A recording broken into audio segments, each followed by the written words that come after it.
Hello students, let's read the question. So the question is phloem sap consists of all except, पूछा गया है कि जो phloem का sap होता है उसमें सारे होते हैं except one, वो बताना है कि कौन सा है इनमें से जो कि उसमें नहीं होता।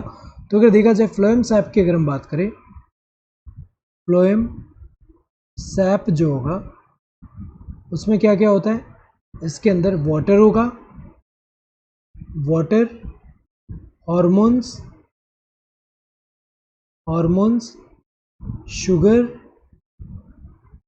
sugars and amino acids, so majorly ये सब प्रेजेंट है। तो अगर देखा जाए यहाँ पे वाटर तो होता ही है, नॉन रिड्यूसिंग शुगर्स ये भी करेक्ट है क्योंकि हमें पता है कि जो ट्रांसलोकेशन ऑफ फूड जो होता है, हमें पता है कि जो प्लांट में ट्रांसलोकेशन ऑफ फूड होता है तो वो किस फॉर्म में ट्रांसपोर्ट होता है, वो होता है सुक्रोज के फॉर्म में। और सुक्रोज जो होता है ये हमें पता है कि ये कौन सा फॉर्म होता है, ये नॉन रिड्यूसिंग शुगर है। तो हमें पता है कि फूड सिंथेसाइज किस फॉर्म में होता है सेल में, वो ग्लूकोज के फॉर्म में होता है। और ट्रांसपोर्टेबल फॉर्म कौन सा होता है, सुक्रोज होता है जो कि नॉन रिड्यूसिंग शुगर है।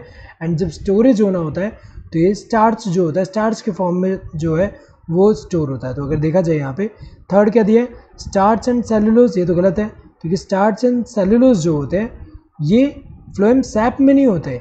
जब फ्लोएम सैप, जैसे ये फ्लोएम है, फ्लोएम से जब यहाँ पे सेल में जा रहा है जहाँ पे रिक्वायर्ड होगा, यहाँ पे अगर फूड जो रिक्वायर्ड है फॉर एनर्जी, तो फूड का ब्रेकडाउन होकर उससे एनर्जी जो लिबरेट होगा वो यूज़ होगा, यूटिलाइज होगा। लेकिन अगर फूड यहाँ पे जो एनर्जी के लिए एनर्जी उतना रिक्वायर्ड नहीं है तो फूड जो है स्टोर होगा in the form of starch के फॉर्म में, या फिर हमें पता है कि ग्लूकोज जो है उनसे सेलुलोज भी बन सकते हैं वहाँ पे। तो अगर देखा जाए ये तो इनकरेक्ट है, ये फ्लोएम सैप में नहीं होते। एमिनो एसिड्स तो होते हैं फ्लोएम सैप में, कौन सा नहीं होता इनमें से, this third one. So correct answer would be this third one. Hope you understood the question. Thank you and all the best.